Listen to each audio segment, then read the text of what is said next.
El Gobierno aprueba su plan de choque eléctrico para bajar la factura de la luz un 22% hasta final de año.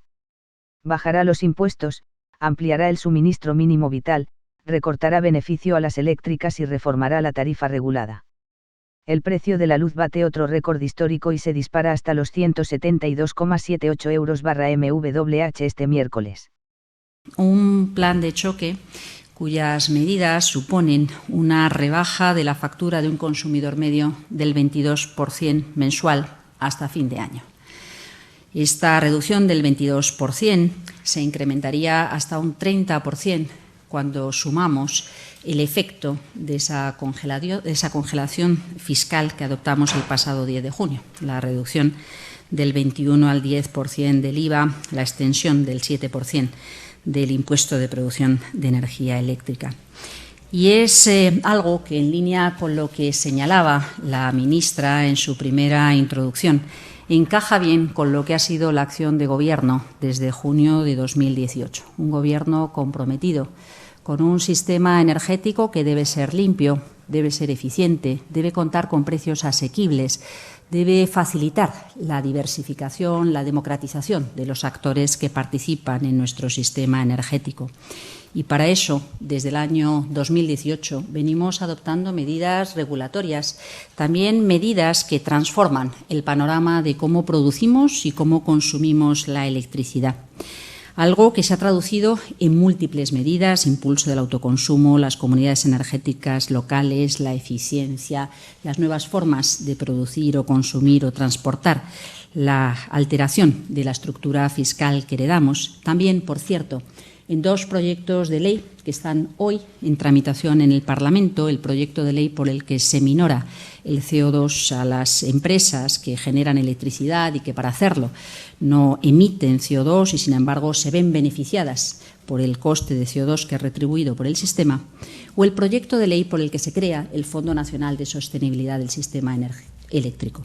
Estas dos medidas por sí solas representan alrededor de un 13% de reducción en la factura eléctrica de los consumidores medios cuando se acaben de implementar en su totalidad.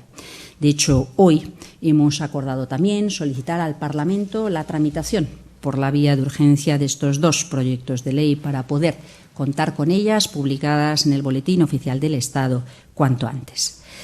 Una transformación del sistema energético que cuenta con medidas estructurales, decía, que cuenta con medidas sociales. Desde el primer día hemos querido acompañar a los colectivos que pudieran encontrarse en una posición de mayor vulnerabilidad en este momento de cambio. Trabajadores del carbón, de la minería y de las plantas térmicas, pero también consumidores.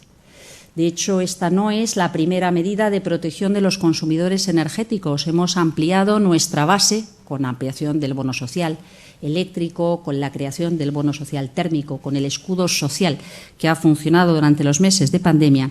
Pero este es el objetivo más importante del plan de choque del decreto ley que adoptamos hoy. Una transformación que está generando en estos momentos, o que está sufriendo en estos momentos, las distorsiones de un mercado internacional complejo en el que se produce un desajuste muy importante entre oferta y demanda de gas natural, pero que no puede afectar a los consumidores en su vida cotidiana o a la actividad económica en un momento tan sensible, tan importante de la recuperación. Por eso, junto con medidas estructurales permanentes, con medidas sociales, adoptamos también medidas coyunturales, una capacidad de respuesta rápida ante situaciones imprevistas. Esto lo hacemos hoy con medidas sociales, fiscales, ambientales, como verán más adelante, con la finalidad de bajar la factura de todos los consumidores, dar más protección a los vulnerables e impulsar la recuperación económica. Permanecemos, por tanto, vigilantes y activos. Actuamos en los momentos de transición frente a situaciones que no podían estar previstas, pero también lo hacemos con rigor, con seriedad. Es muy importante que las medidas que adoptemos sean solventes, sean confiables, sean compatibles con el marco europeo y con el marco constitucional español. Lo hacemos sabiendo que no es lo mismo hablar de mercado mayorista de la electricidad que hablar de la factura eléctrica que todos pagamos a fin de mes. La reducción de la que hablo se refleja en la factura de los consumidores. No vamos a ver reflejo en la evolución del mercado mayorista de la electricidad, porque las principales variables que determinan su evolución están fuera del control de los gobiernos de los Estados miembros de la Unión Europea. Dependen de la cotización de las materias primas, del combustible y del gas natural y del CO2, dependen de una regulación de funcionamiento del mercado eléctrico europeo que se adopta en el contexto de la Unión Europea a través de reglamentos y directivas en vigor y que ningún Estado miembro puede desafiar o contestar. Lo hacemos en un momento que yo calificaría como de extraordinario, un momento que responde o que necesita responder a una situación extraordinaria.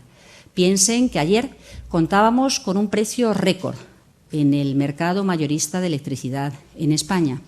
Piensen que mañana ese precio se va a ver de nuevo superado junto con el del resto de los Estados miembros de la Unión Europea, muy por encima de lo que nadie podía prever hace pocos meses. Si en España y Portugal superará los 172 euros, en Irlanda superará los 200, en Italia superará los 174. En mercados mucho más integrados, como el francés, el alemán o el danés, superará los 165, 66, 68. Y en mercados aislados, como el británico, superará las 375 libras, es decir, más de 441 euros el megavatio hora. Pero insisto, este es un asunto importante que marca muchas de las variables de nuestra economía, pero sobre el que la capacidad de intervención del Gobierno es limitada. Por eso hemos centrado nuestra atención, nuestras medidas, en aquello que sí podemos hacer, los parámetros más importantes de la factura eléctrica. Creemos que se trata de un asunto que va más allá de la decisión de un Estado miembro. Por eso, desde el principio, hemos insistido ante la Comisión Europea en la importancia que tiene dar una respuesta coordinada a nivel europeo, tener una reacción de conjunto identificando qué flexibilidades, qué capacidad de maniobra, cómo se puede adaptar un mercado, un diseño energético en Europa que ha de responder a los desafíos, a las convulsiones de estos momentos de transformación tan relevantes en las que todo el mundo está facilitando la recuperación de sus economías y se generan tensiones en los precios energéticos a nivel global.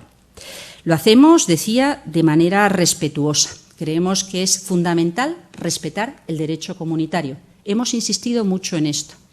No podemos fijar el precio del mercado mayorista a través del diario oficial de cada uno de nuestros Estados miembros. No podemos prohibir el acceso al mercado marginalista a ninguna tecnología o a ninguna planta, pero sí podemos tomar medidas compatibles con esas limitaciones de los reglamentos y las directivas europeas, y es lo que hacemos hoy.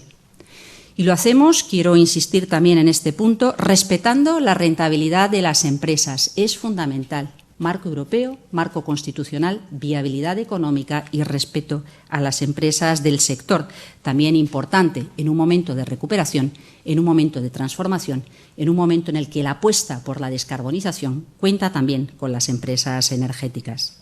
Lo hacemos pensando en el beneficio de los consumidores, tanto familias como pymes, pero también pensando en la necesidad de dar respuesta al impacto que tiene en la gran industria la evolución de los precios energéticos, o la necesidad de que las pequeñas comercializadoras independientes encuentren otras vías para acceder a una cobertura que permita que puedan seguir ofreciendo energía a sus clientes. Lo hacemos también pensando en aquellas distorsiones que hemos visto en estos últimos meses, buscando soluciones para proteger el medio ambiente y el progreso de los territorios, allí donde se produce la energía hidroeléctrica. Y lo hacemos actuando en los tres componentes de nuestra factura, tres componentes fundamentales. Cómo se fija el precio de la energía, buscando mecanismos nuevos para fijar precio de la energía al margen del mercado mayorista. Cómo se responde a los costes fijos del sistema, buscando una reducción muy significativa de los cargos, hasta el 96% de los cargos de nuestro sistema se verán reducidos con estas medidas, buscando suavizar las medidas fiscales para facilitar esa adecuación de nuestra factura eléctrica a lo anunciado por el presidente del Gobierno, que en el precio promedio pagado por un consumidor en el año 2021 no haya diferencia con respecto al precio promedio pagado por un consumidor en el año 2018. Déjenme que les explique muy brevemente las medidas más importantes de este decreto ley que hemos aprobado hoy. En primer lugar, hemos creado un mecanismo por el que se minora el exceso de retribución que tienen hoy las compañías eléctricas como consecuencia de ese efecto amplificador de la evolución del precio del gas. Cada euro que sube el precio del gas en los mercados internacionales, suben 2 euros los precios de la electricidad en el mercado mayorista. Y recordemos que es ese precio final del mercado mayorista el que reciben todas las generadoras de electricidad con independencia de cuáles sean sus costes operativos. Por tanto, es importante que parte de esa retribución vuelva al sistema, que contribuyan con parte de esos beneficios extraordinarios, por lo menos hasta tanto dure esta situación excepcional de los precios en los mercados internacionales de gas. Una situación sin precedentes que los analistas, que los mercados a futuros calculan durará hasta alrededor de marzo de 2022, motivo por el cual esta minoración la establecemos hasta el 31 de marzo de 2022, motivo por el cual establecemos un suelo en el que queda exento cualquier generador con respecto a la minoración y a partir del cual se produce esa reducción de los beneficios. Se trata de una medida que beneficia a todos, puesto que esa recuperación irá en favor de la reducción de los cargos del sistema, pero que beneficia en particular a los consumidores domésticos y a las pymes. Una segunda medida recogida en el decreto ley es la reducción, la limitación que tiene el crecimiento del precio del gas natural en nuestras facturas domésticas de gas. Ya no hablo de electricidad, hablo de gas. De cara al otoño, de cara al invierno, la revisión automática de nuestras facturas de gas indexada a la evolución de los precios internacionales del gas natural representaría en promedio un incremento de nuestras facturas de más del 28%, algo que consideramos fuera de la capacidad que pueden tener muchos consumidores, sobre todo en los meses más duros, en los meses en los que consumimos más gas para calefaccionar nuestros hogares. Lo que hacemos, por tanto, es limitar la capacidad de repercutir este incremento en nuestras facturas. Una limitación que calculamos en torno al 4,4–5% en promedio de las distintas tarifas de último recurso de gas para los próximos 6 meses. De nuevo, una medida que beneficia sobre todo a las familias y a las pymes. Una tercera medida muy importante que incorporamos en el decreto ley es la creación de un nuevo modelo de fijación de precios de la electricidad. Decía antes que el derecho comunitario permite establecer mecanismos de fijación de precios respetuosos con las reglas de mercado, no una imposición del precio por parte del Gobierno. Por tanto, hemos trabajado en la creación de subastas de energía a la que todos los operadores dominantes, es decir, Iberdrola, Endesa, Naturgy y EDP, deberán contribuir con un porcentaje de la generación, de su capacidad de generación gestionable, no emisora, para poder subastar ese volumen de energía y que las pequeñas comercializadoras, la gran industria, puedan pujar por el precio que consideren razonable, de modo que se fije un precio distinto al del mercado mayorista, normalmente más bajo que el del mercado mayorista. La siguiente medida sobre la que me gustaría hacer un comentario es la recuperación, el desarrollo, la inclusión de una modificación en la ley del sector eléctrico para crear un suministro mínimo vital para consumidores vulnerables que puedan beneficiarse del bono social eléctrico, ampliando la prohibición de cortes del servicio 6 meses más con respecto a lo que existe hoy. Es decir, un mínimo que debe ser garantizado por las comercializadoras para todas aquellas personas que cuenten con el bono social eléctrico y sean vulnerables extremos. Una medida adicional a la que he hecho referencia en el inicio de mi intervención es una modificación de la Ley de Aguas. Una modificación de la Ley de Aguas que tiene por finalidad precisar cuáles son los criterios que hoy aparecían recogidos en el artículo 55, diciendo que debe hacerse un uso racional del recurso. ¿Qué significa un uso racional del recurso? Significa, como poco, que cuando hablamos de hidroelectricidad debe fijarse una cota mínima de mantenimiento de agua para preservar el ecosistema acuático en los embalses y un máximo de los caudales mensuales que puedan turbinar las compañías hidroeléctricas para evitar esos episodios que a todos nos han dado vergüenza este verano. Los beneficiados aquí son esencialmente el medio ambiente, el agua, el ecosistema acuático y, evidentemente, también los vecinos, aquellos municipios, aquellos territorios que viven próximos a embalses que cuentan con una garantía adicional en las reglas con las que se pueden operar estas centrales hidroeléctricas. El paquete que aprobamos hoy, el plan de choque, se cierra con una serie de medidas significativas desde el punto de vista del esfuerzo que hacemos todos los contribuyentes a través de medidas fiscales, a través de transferencias de recursos del presupuesto público. El 7% del impuesto de producción eléctrica, que en principio estaba suspendido para el tercer trimestre del año 2021, queda suspendido hasta el 31 de diciembre de 2021, el cuarto semestre. Se reduce el impuesto especial a la electricidad al tipo mínimo que permite la Unión Europea y se inyectan 900 millones de euros adicionales procedentes de los ingresos por encima de lo que calculábamos a principio de año que tiene Hacienda con respecto a la subasta de derechos de emisión comunitarios, rebajando con ello el coste de la electricidad y, como digo, cumpliendo con ese compromiso de que los consumidores paguen en 2021 una cantidad equivalente a la que abonaron en el año 2018. Quedo a disposición de todos ustedes para clarificar o para ampliar cualquiera de las informaciones que quieran con respecto a este punto.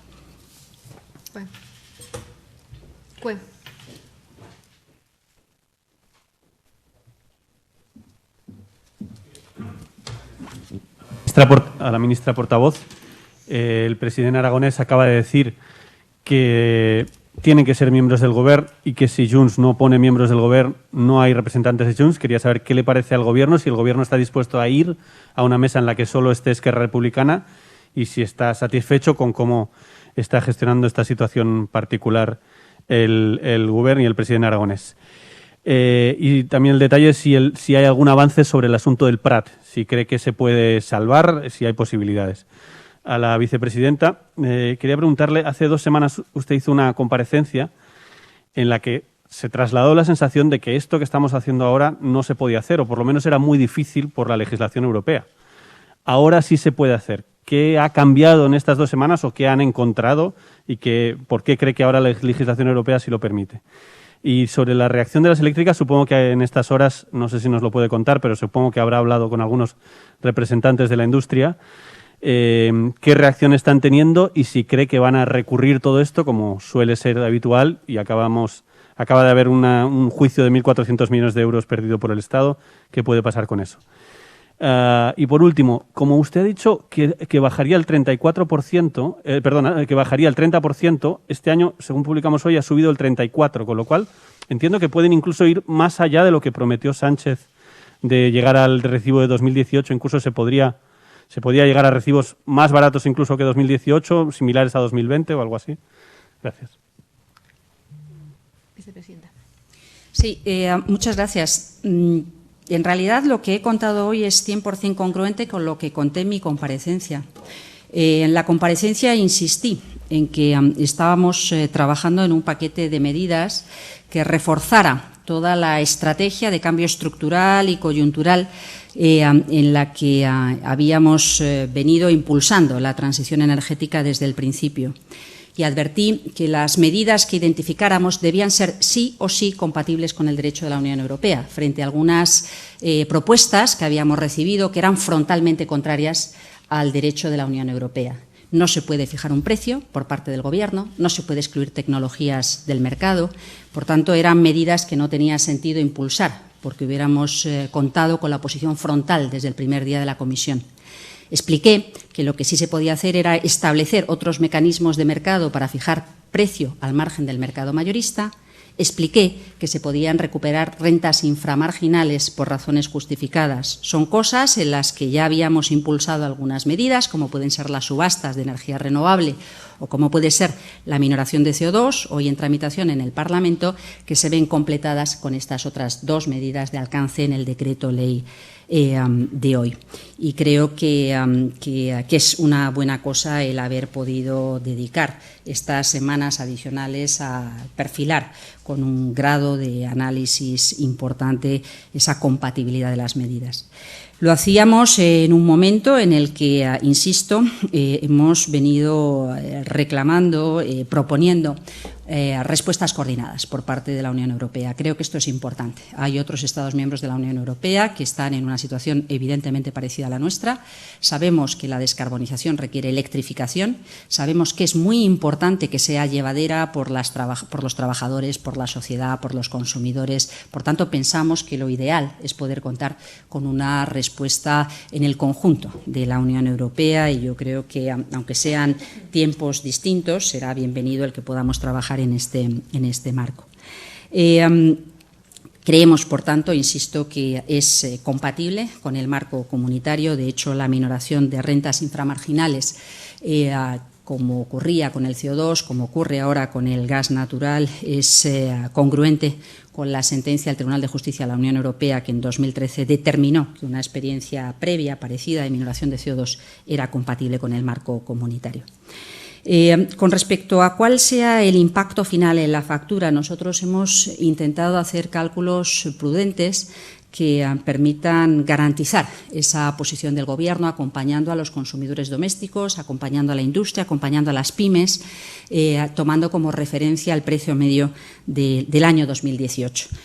Por tanto, hay que ver cómo evoluciona. Vemos, como digo, que ese rally alcista permanece. Claramente mañana pues probablemente son cifras sorprendentes en todo el territorio europeo. Es un problema que se ve con enorme preocupación por actores económicos y por los propios gobiernos y hay que tomar con cautela las previsiones de los observadores, de los analistas, también de los mercados de futuros a mes vista o a 3 meses vista, pero en principio yo creo que no es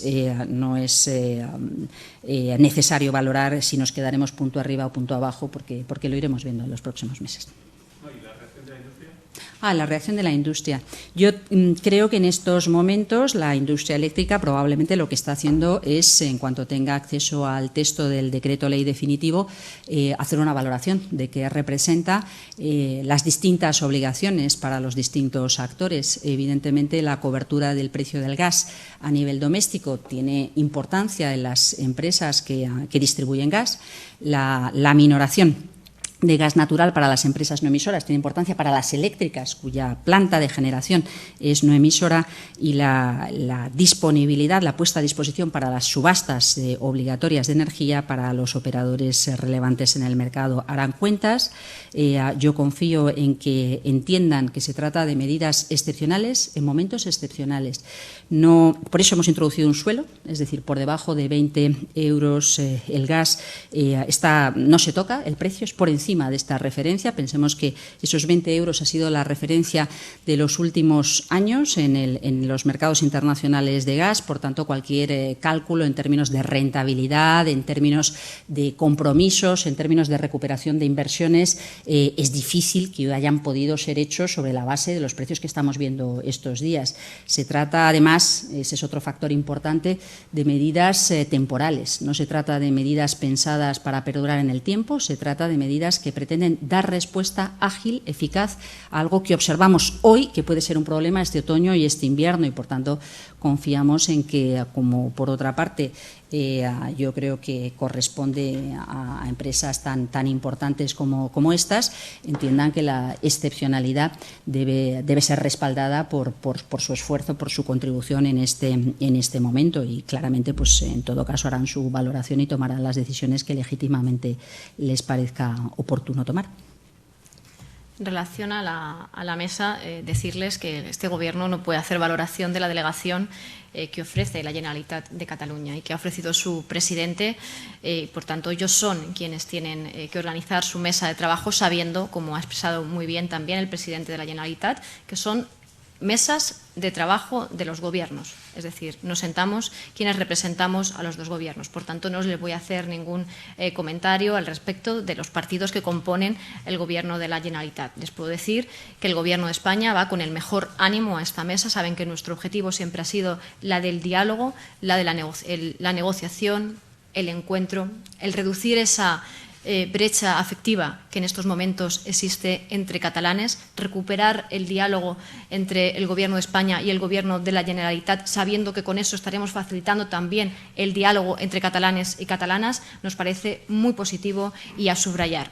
En el caso de la delegación del Gobierno, como saben, la encabeza el presidente, que se va a encontrar en un primer despacho con el presidente de la Generalitat, que después vamos a encontrarnos las dos delegaciones en una mesa de trabajo que finalmente estará coordinada, en el caso de nuestra delegación, por el ministro de la Presidencia, y en el que vamos a poder compartir lo que nosotros creemos que son los temas que hoy interesan a Cataluña, que es nuestra agenda para el reencuentro, que son aquellas decisiones que sabemos van a ser positivas para el futuro de Cataluña y que podríamos sintetizar en tres circunstancias, en tres razones que son las mismas que son importantes para España, que es terminar de superar la pandemia, recuperarnos económicamente, como lo estamos haciendo con éxito, de esa crisis sanitaria que hemos tenido, y lo más ilusionante, afrontar un proceso de modernización de nuestro país, de nuestra economía, que genere mejores empleos y que dé oportunidades a todas las personas con un crecimiento económico justo. Esto que es importante para España, sabemos que es bueno también para Cataluña. Cataluña no puede quedarse al margen de la recuperación y la modernización de nuestro país, y fundamentalmente esta es la agenda de trabajo que nosotros vamos a llevar, que tenemos, como bien saben ustedes, recogida en ese documento. En relación a la cuestión del Prat, no hay nada más que añadir, que lamentar que se rompieran los trabajos, porque efectivamente es una inversión de gran dimensión que necesitaría o hubiera necesitado de un gran consenso. No hemos contado con ese consenso en el seno del Gobierno de Cataluña y, por tanto, pues ninguna novedad al respecto. Final. Sí, buenas tardes, ministra portavoz. No sé si le he entendido bien en el sentido que usted dice que no va a hacer ningún comentario a cuál sea la delegación que presente mañana el Gobierno catalán. Si el presidente aragonés no hubiese salido esta misma mañana desautorizando la pretensión de Junts per Catalunya de llevar a personas que no sean del Gobierno, si no lo hubiera desautorizado, ¿el Gobierno se sentaría mañana igualmente en esa mesa? Es decir, ¿el Gobierno de España acepta que no haya personas del Gobierno, que no haya consejeros? Me gustaría que lo aclarase. Gracias. Absolutamente no. Insisto, siempre el marco ha sido el de dos delegaciones de trabajo de ambos gobiernos. No hemos contemplado otro marco y, por tanto, el ámbito en el que este Gobierno está dispuesto a trabajar es en el entendimiento de los dos gobiernos. No entendemos otro marco y por eso apoyamos la propuesta que acaba de lanzar el presidente de la Generalitat. Irene. Hola, ¿qué tal? Buenas tardes. Sobre este asunto, acaba de decir que no se habrían sentado en el caso de que la delegación de la Generalitat incorporara a estas personas de fuera del Gobierno. Le quería preguntar si ha sido necesario que se lo hayan comunicado al presidente de la Generalitat, si ha habido contactos a lo largo de la mañana en esta dirección para decirle que era una delegación inasumible para ustedes. Y acaba de decir que el ámbito en el que está dispuesto a trabajar el Gobierno es en el entendimiento.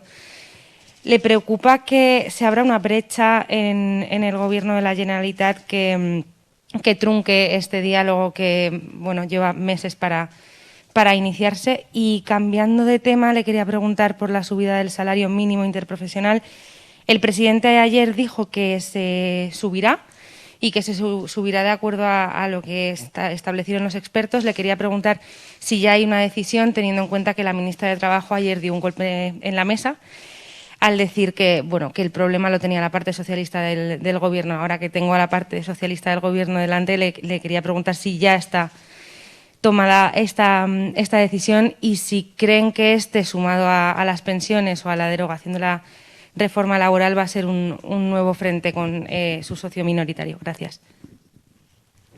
Respecto insisto, a la delegación que ha propuesto y a la representación que ha propuesto el Gobierno de la Generalitat, nuestro absoluto respeto. Creo que el presidente es la persona legitimada para elegir a aquellos que le representan en estos trabajos, como el presidente del Gobierno, Sánchez, ha elegido quienes vamos a estar en esta representación para abordar estos temas tan importantes. Por tanto, no tengo nada más que comentar al respecto, más que nunca se ha entendido otro marco que el que no fuera equipos de los distintos gobiernos quienes nos sentáramos a hablar. Por tanto, absoluto respeto por esa decisión que le corresponde en exclusiva a él. Y en cuanto al entendimiento, insistir en esa idea que antes les decía. Nosotros somos un Gobierno que apuesta por el diálogo, por el entendimiento, que lo practicamos, hemos dado señales inequívocas y que además deseamos que ese diálogo y ese entendimiento se produzca también entre los catalanes y las catalanas. En relación al salario mínimo interprofesional, no tengo nada más que añadir a lo que ayer escucharon al presidente del Gobierno.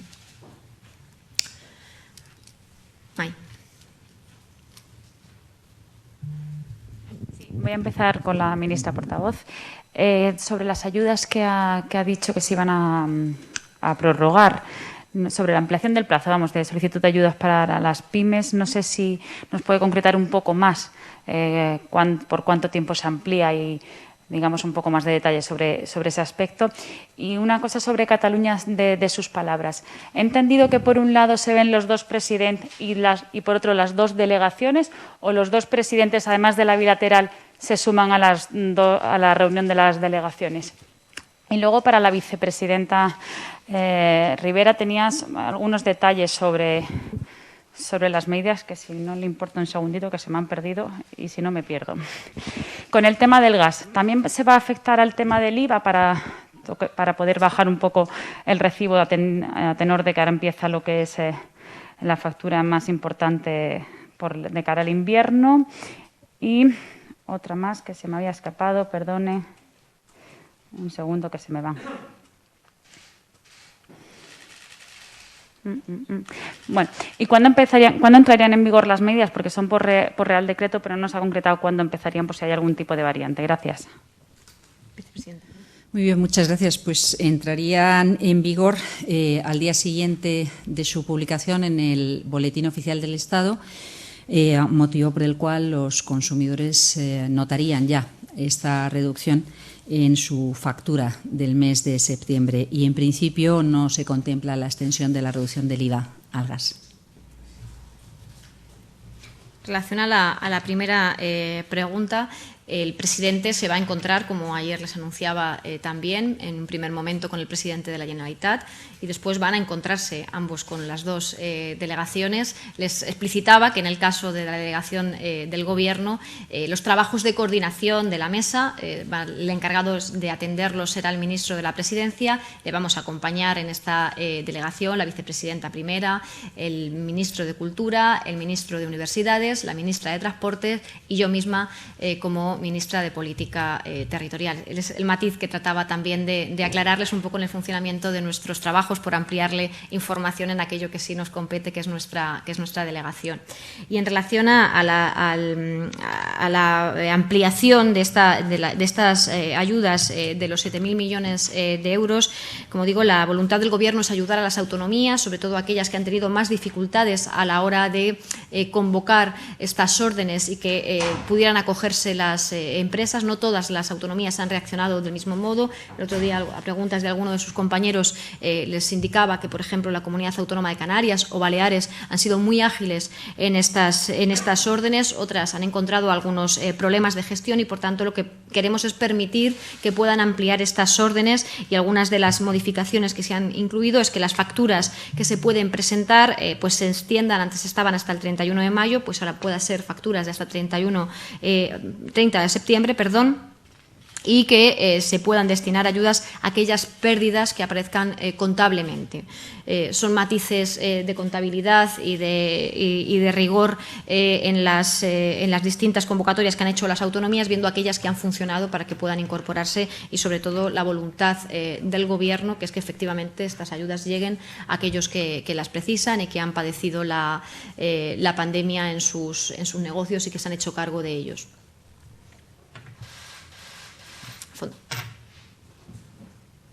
Hola, ¿qué tal? Ana Fernández Vila, de Europa Press.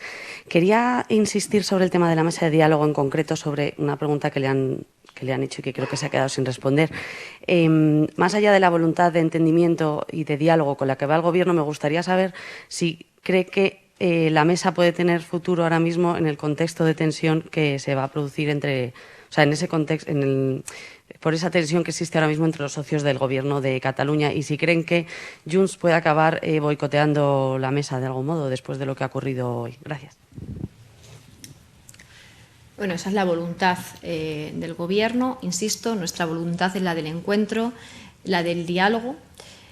Tampoco se oculta que esta es una situación que se ha venido tensando y produciéndose en los últimos 10 años, con momentos muy tensos, de mucho conflicto, de violencia en algunos casos, y que lo que ha querido el Gobierno es reconducir esta situación y ofrecer esa herramienta que debe ser una herramienta fundamental en política, que es la del diálogo.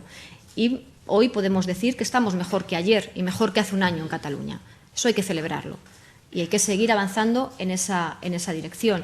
Y, como digo, es la voluntad del Gobierno. Vamos a trabajar para hacerlo una realidad, y yo creo que debe ser también, y que estará en el interés del Gobierno de la Generalitat, que su territorio avance en la misma línea que lo va a hacer el resto de España. Nuestro país se encuentra en un momento crucial, afrontando un tiempo muy esperanzador. Tenemos un reto importantísimo, que es ejecutar esos 140.000 millones de euros en un proceso de modernización y de reactivación económica en nuestro país. Creemos que Cataluña, el 20% del PIB, aporta el 20% del PIB a nuestro país, y es un motor económico fundamental desde el punto de vista de la industria, de la innovación, y que es necesario que participe de esta recuperación. Entendemos que el contexto en el que hoy nos hemos movido, que nos movemos después de una pandemia, implica el compromiso de todos, y estamos convencidos de que ese es el deseo de la inmensa mayoría de los catalanes y de las catalanas, y que su Gobierno les acompañará en ese deseo.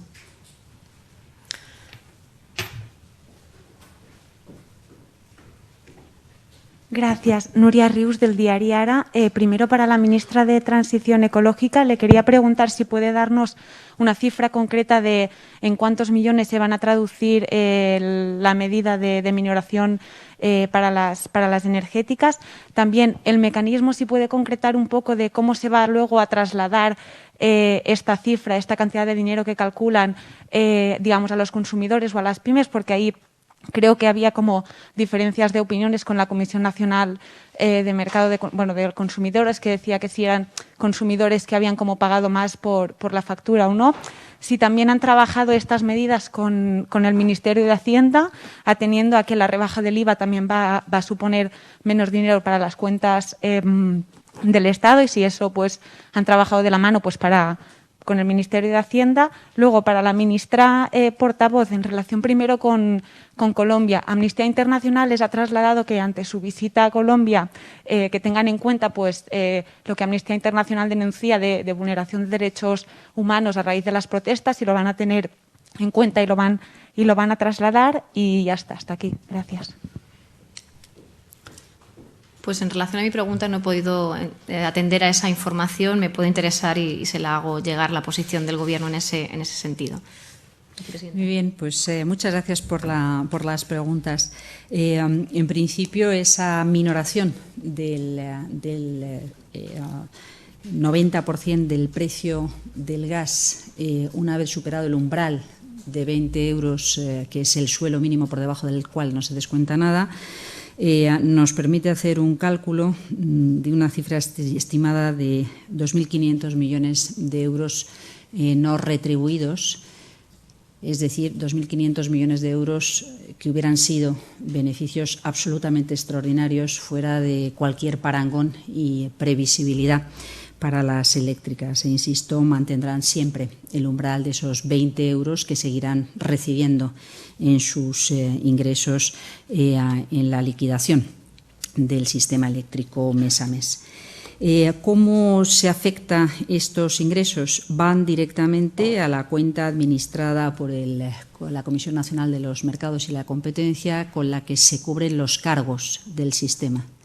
Por tanto, repercute directamente en beneficio de esa reducción de los cargos que pagamos todos los consumidores, los costes fijos del sistema asociados a otras variables del sistema eléctrico, como pueden ser la cogeneración, la electricidad en territorios no peninsulares, las primas históricas a las renovables, o la gestión de residuos, o la cobertura del servicio financiero para cubrir el déficit de tarifa eléctrica. Y son una contribución muy significativa para poder lograr ese 96% de reducción de los cargos de aquí a fin de año. Hemos trabajado, evidentemente, con el Ministerio de Hacienda. Esta es una propuesta de Gobierno y quiero destacar esto porque es muy importante. Es una propuesta de Gobierno congruente con los objetivos acordados en el acuerdo de coalición. Es una propuesta seria, solvente y que cuenta con las aportaciones de aquellos departamentos ministeriales más directamente relacionados, vinculados a las medidas que introducimos en el decreto ley y, como no puede ser de otra manera, de forma muy destacada con Hacienda.